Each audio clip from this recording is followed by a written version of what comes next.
Queen Marie of France watched in horror as her husband, King Louis XV, took scores of mistresses. But when it came time for this good girl's revenge, she didn't go the usual route. Her method was downright diabolical. Marie Leszczyńska was Queen of France for over 4 decades, yet hardly anyone knows her, because her many scandals, feuds and tragedies were all hidden behind the gilded bedroom doors of Versailles.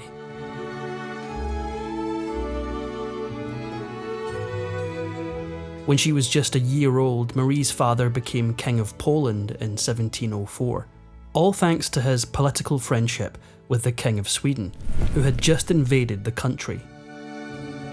Nonetheless, for a few brief golden years, the toddler Marie was a royal princess. But in 1709, Marie and her family went through a brutal downfall. The country rebelled against her father and deposed him. When the King of Sweden offered them safe haven, they scrambled to escape Poland. She and her family were now at the mercy of other European royals for their safety, as well as their room and board. As a result, Marie spent her adolescence living on other people's estates. Marie's mother and grandmother bitterly complained about their reduced circumstances. More than that, they distanced themselves from Marie's father, who they blamed for their situation. But Marie, who had never really known the royal life, was happy enough. She had a calm disposition, but it also allowed people to walk all over her, especially later in her life. Even now, people praised her for possessing the gift of suffering in silence and having the maturity of a woman who no longer demands happiness. These qualities wouldn't lead her anywhere good, but they did get the attention of some important people. Marie did not grow into a beauty. Although she had a bright complexion, people thought her too plain and thin to be attractive. The poverty of her family, not to mention their disgrace in Poland, was a huge deal-breaker for many potential suitors. Even so, one of them ended up being her key to the French throne. In 1720, when Marie was still a teenager, one of her first ever marriage negotiations was with the Duke of Bourbon. Although that went nowhere, years later the Duke was serving on the Regency Council of the 15-year-old King Louis XV of France, who just so happened to need a wife ASAP. The Duke made a list of 99 eligible brides. While Marie was on this list, she didn't make the short list of 17. Once more, it was because she was too poor. The crown debated endlessly about which of the princesses King Louis should marry, but one way or another, they all fell through. Humiliatingly enough, Marie's name only came back on the list when they realised they were pretty much out of options, and she met the bare minimum requirements they were looking for. She was 22, of childbearing age, Catholic, and healthy. That was it. In the end, the council decided on her at long last, precisely because she was poor. The lack of dowry was a downside, but the upside was she had no political connections or powerful allies that would make her a problem at court. To present Marie in the best possible light to the teenage King Louis, the council decided to paint a flattering portrait of her to send to him. Hoping to stir up his deepest feelings, they made the painting look like a replica of Louis's favourite portrait of his own mother.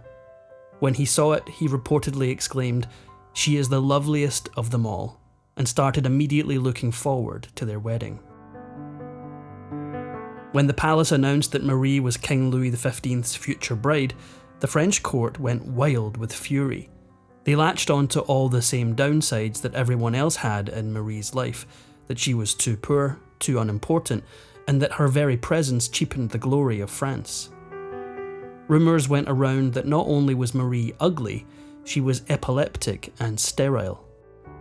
With all these whispers going around, the palace forced Marie to undergo a medical examination that would rule out epilepsy and confirm that she was able to get pregnant. The findings, of course, showed that she was neither epileptic nor sterile, but this would have been cold comfort for Marie. When she married King Louis on August 15th, 1725, it wasn't the fairy tale you might imagine. She and the king, who she still hadn't met yet, got married by proxy that day, with the king's cousin standing in for him. More than that, the ceremony was distinctly bare bones, and Marie received no official celebrations like queens before her. It looked like Marie was going to prove everyone right and fade into the background, but a plot twist was coming. That September, Louis and Marie met at long last on the eve of their belated wedding day celebrations. The members of the court couldn't believe what ensued. According to reports, against nearly all odds, Louis's anticipated attraction to Marie turned into intense love at first sight. Lucky for Marie, she felt the same. The 15-year-old Louis was so into his 22-year-old wife, he not only refused to take on any mistresses, a huge compliment for the time, but he also wouldn't let anyone comment negatively about her appearance. Marie first gave birth to twin girls, and then yet another princess a year later. The French court was insistent on and impatient for a boy, and they took their frustration out on Marie.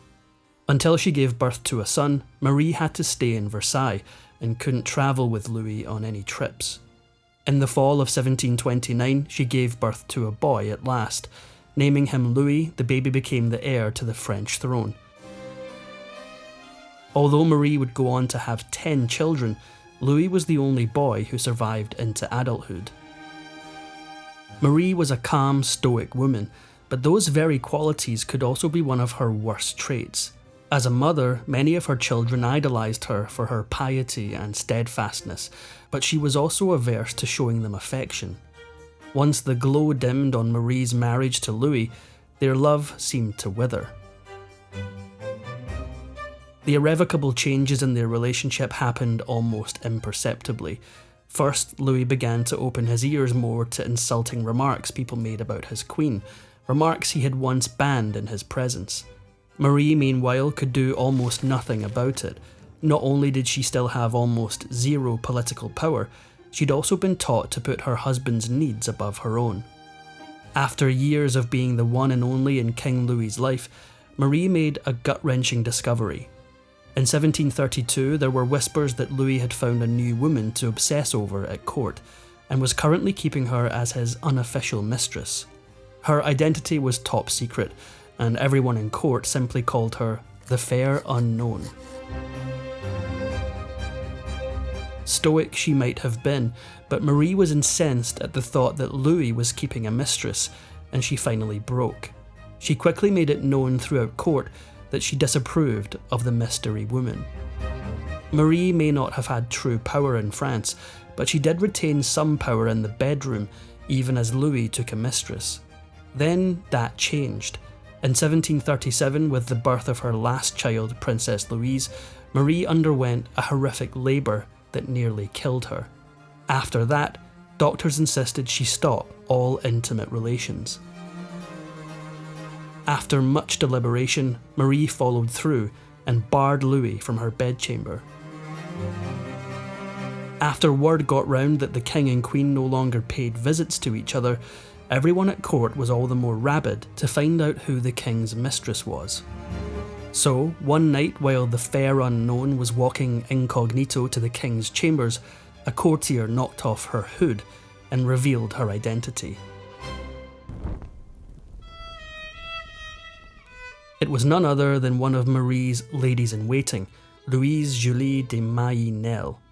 Beautiful, vibrant, and completely unambitious when it came to politics, the French ministers thought she was the perfect plaything for Louis. Rather than distance himself from the scandal, the king took the opportunity to make Louise his official mistress, and declared his passion with a series of public gestures. In doing so, he left Marie to pick up the pieces of her broken heart. Louis had started out a devoted husband, but he quickly turned into a womanizer. When he tired of Louise, he moved on to her sister, Pauline. Then, when Pauline died in childbirth, he took up with another de Mailly sibling, Marie Anne. This proved to be his biggest mistake of all. By 1742, Louis's affair with Marie Anne was in full swing. But unlike her sisters, Marie Anne was conniving, in it only for power, and arrogant. She managed to scandalise even the libertine French court, and Queen Marie had to endure constant embarrassment. In 1744, Louis was in the French town of Metz, gallivanting with Marie Anne. Then, out of nowhere, the young king fell gravely ill. In fact, he was so far gone that Queen Marie obtained permission to go see her estranged husband one last time. Although Louis initially agreed to seeing her, by the time she got to Metz, he had a cruel change of heart. Marie arrived at what was essentially Louis's love nest to find that her husband refused to see her.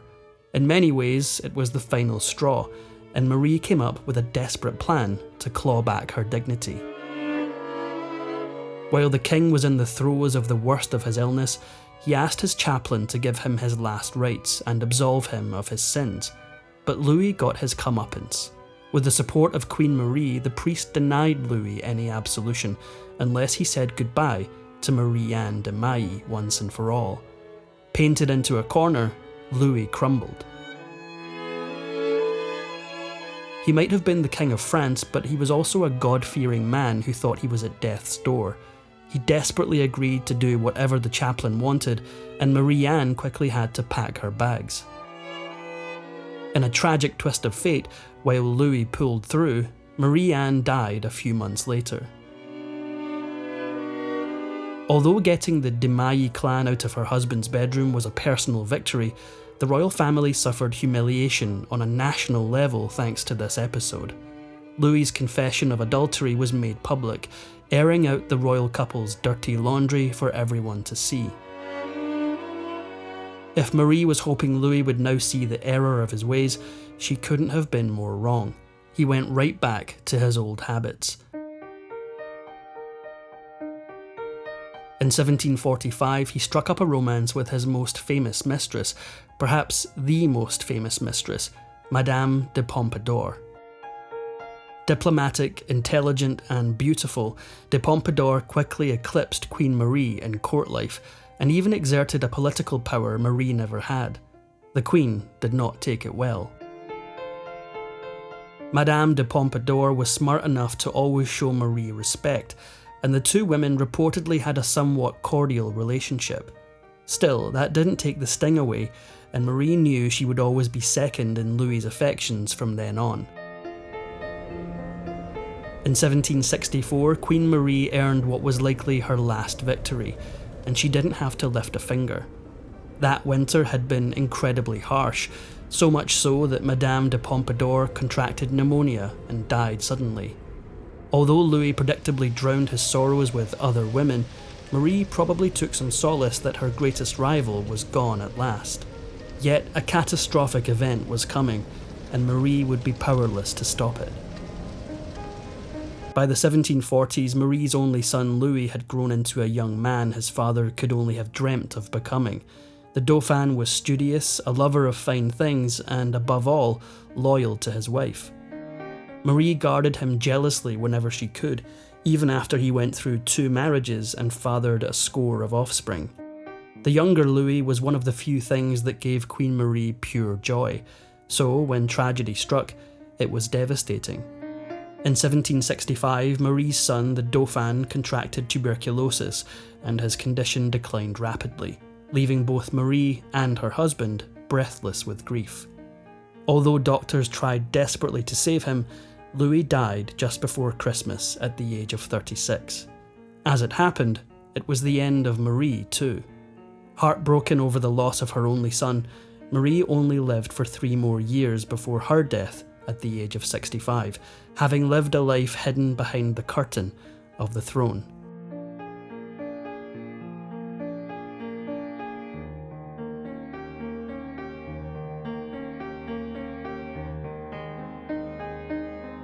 Thanks for watching History Exposé.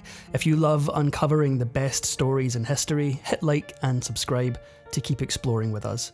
Don't forget to visit our main page, Factinate, for more incredible facts about everything.